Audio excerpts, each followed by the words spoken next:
نور نگر پر چھایا سایہ نور نگر، ایک پرانا مگر دلکش شہر جہاں کی گلیوں میں پرانی اینٹوں کی خوشبو اور فضا میں اذانوں کی مٹھاس بسی ہوئی تھی۔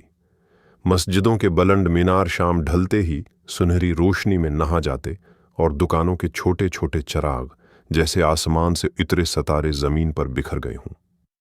یہاں کے لوگ محنتی، سادہ دل اور دین سے محبت رکھنے والے تھے، لیکن کچھ عرصے سے اس شہر پر ایک عجیب سی ویرانی چھا رہی تھی۔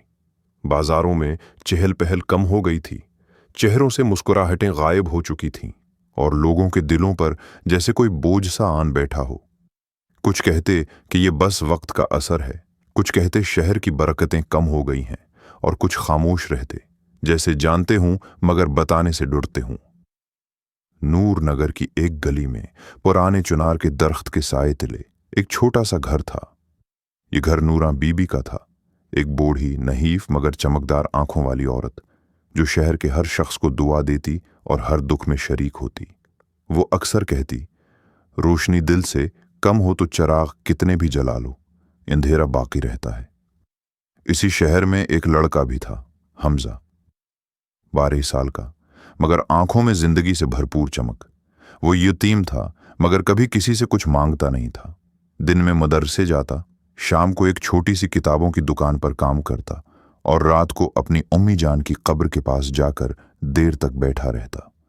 نور نگر کی کہانی دراصل حمزہ سے ہی شروع ہوتی ہے۔ یتیمے کی صبح کی پہلی اذان فضا میں گونجی۔ گلیوں میں اذان کی آواز کے ساتھ ساتھ ٹھنڈی ہوا کا جھونکا آیا جو مسجد کے صحن میں کھلے گلابوں کی خوشبو اپنے ساتھ لیے جا رہا تھا۔ حمزہ آنکھ ملتے ہوئے اٹھا، وضو کیا اور جلدی سے مسجد کی طرف دوڑ پڑا۔ آہستہ بھاگ بیٹا، مسجد کے دروازے پر کھڑے مؤذن چچا نے مسکرا کر کہا۔ چچا فجر کی صف میں پہلی لائن کا ثواب نہیں چھوڑ سکتا، حمزہ نے سانس پھولتے ہوئے جواب دیا۔ نماز کے بعد وہ مسجد کے صحن میں بیٹھ گیا۔ لوگ ایک ایک کر کے جا رہے تھے، مگر حمزہ ابھی بھی بیٹھا تسبیح پڑھ رہا تھا۔ مؤذن چچا نے قریب آ کر پوچھا، کیا مانگا آج اللہ سے؟ حمزہ نے سر جھکا کر کہا، چچا میں نے دعا کی کہ نور نگر کی روشنی کبھی نہ بجھے اور امی جان کو جنت میں سب سے خوبصورت گھر ملے۔ مؤذن چچا کی آنکھیں بھیگ گئیں۔ وہ جانتے تھے کہ حمزہ کے دل میں اپنے لیے خواہش کم، دوسروں کے لیے زیادہ ہے۔ دن کے وقت حمزہ اپنی کتابوں کی دکان پر کام کرنے گیا۔ مالک حاجی اسلم ایک نیک اور نرم دل بزرگ تھے جو حمزہ کو بیٹے کی طرح رکھتے تھے۔ آج دکان پر ایک اجنبی آیا، لمبا قد، چہرے پر گہری لکیریں اور آنکھوں میں ایسا دکھ جیسے برسوں کا بوجھ اٹھائے ہو۔ اس نے آ کر کہا، مجھے ایک پرانی کتاب چاہیے، پرانی مگر خاص۔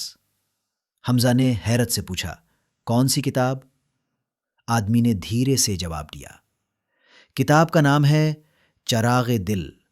سنا ہے اس میں ایک ایسا قصہ ہے جو شہر کی قسمت بدل سکتا ہے۔ حمزہ نے حاجی اسلم کی طرف دیکھا، مگر حاجی صاحب کا چہرہ یکدم سنجیدہ ہو گیا۔ انہوں نے کہا، وہ کتاب بیٹے وہ یہاں نہیں ملے گی۔ آدمی نے ایک گہری نظر حاجی اسلم پر ڈالی اور چلا گیا، مگر جاتے جاتے وہ حمزہ کے قریب آیا اور آہستہ سے بولا، چراغ کبھی خود نہیں جلتا، کوئی ہوتا ہے جو اسے جلانے کی ہمت کرتا ہے۔ اس دن سے حمزہ کے دل میں ایک سوال بیٹھ گیا، یہ کتاب کیا ہے اور کیا واقعی کوئی چراغ ہے جو شہر کی قسمت بدل سکتا ہے؟ تاجر کا امتحان نور نگر کے بازار میں آج غیر معمولی رونق تھی۔ مسالوں کی خوشبو، تپڑوں کی رنگینی اور چمکتے برتنوں کی قطاریں سب مل کر ایک دلچسپ منظر پیش کر رہے تھے۔ مگر اس رونق کے بیچ ایک دکان تھی جہاں ماحول کچھ الگ ہی تھا۔ عبدالرؤف اینڈ سینز، شہر کی سب سے بڑی کپڑے کی دکان جس کے مالک عبدالرؤف صاحب اپنی ایمانداری اور سخاوت کے لیے مشہور تھے۔ عبدالرؤف صاحب ایک ادھیر عمر کے سفید داڑھی والے شخص تھے جن کا چہرہ ہمیشہ سکون سے بھرا رہتا تھا۔ وہ بازار میں صرف ایک تاجر نہیں بلکہ کئی غریبوں کے سہارا تھے۔ ان کی عادت تھی کہ ہر ہفتے وہ اپنے منافع کا ایک حصہ چپکے سے مستحق لوگوں میں بانٹ دیتے۔ مگر آج ان کے دل میں عجیب سی بے چینی تھی۔ صبح سے ہی ایک خبر پھیل رہی تھی کہ شہر کے باہر سے کچھ تاجر آئے ہیں جو کم قیمت میں وہی مال بیچ رہے ہیں جو عبدالرؤف صاحب فروخت کرتے ہیں۔ یہ بات سن کر کئی پرانے گاہک بھی وہاں جانے لگے۔ دوپہر کو ایک پرانا دوست حاجی اسلم، حمزے کے دکان والے استاد، ان سے ملنے آیا۔ رؤف بھائی، سنا ہے مقابلے والے بازار میں آ گئے ہیں، کیا کرنے کا ارادہ ہے؟ عبدالرؤف صاحب نے مسکرا کر کہا، ارادہ؟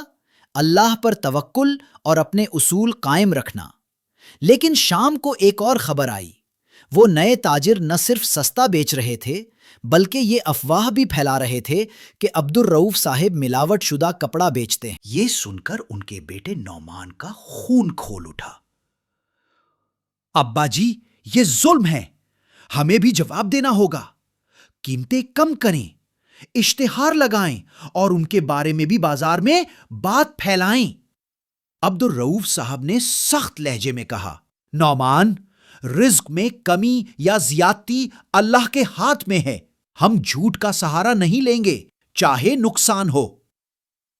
رات کو وہ اکیلے اپنی دکان میں بیٹھے تسبیح پڑھ رہے تھے۔ ان کا دل تھوڑا بھاری تھا۔ اسی وقت دروازے پر ہلکی سی دستک ہوئی۔ اندر آنے والا وہی اجنبی تھا جس نے حمزہ کی دکان پر چراغ دل کے بارے میں پوچھا تھا۔ السلام علیکم، اجنبی نے کہا۔ وعلیکم السلام، تشریف لائیے۔ عبدالرؤف صاحب نے کرسی آگے بڑھائی۔ اجنبی نے کہا، میں نے سنا ہے آپ مشکل میں ہیں، ایک بات کہوں، اگر آپ چاہیں تو بازار میں ہر کوئی آپ کے گیت گائے گا، مگر قیمت آپ کو اپنی عزت سے چکانی ہوگی۔ عبدالرؤف صاحب چونک گئے۔ کیا مطلب؟ اجنبی نے میز پر ایک کاغذ رکھا۔ اس پر دستخط کر دیجئے۔ بس اتنا لکھا ہے کہ آپ اپنے گاہکوں کو ایک خاص قسم کا مال بیچیں گے جو میں فراہم کروں گا، قیمت کم، منافع زیادہ، مگر یہ مال حلال ذرائع سے نہیں آئے گا۔ عبدالرؤف صاحب کے چہرے پر ایک لمحے کو سوچ کا سایہ آیا، پھر فوراً چہرہ سخت ہو گیا۔ بھائی، یہ سودا میرا ایمان بیچنے کے مترادف ہے۔ اگر اللہ نے چاہا تو رزق کا راستہ خود بنائے گا، اگر نہ چاہا تو دنیا بھر کی دولت بھی میرے لیے بربادی ہے۔ اجنبی نے ایک گہری نظر ان پر ڈالی، جیسے ان کے ایمان کو پرکھ رہا ہو، پھر بولا، شاید آپ ہی وہ چراغ جلانے والے ہیں، اور چپکے سے دکان سے نکل گیا۔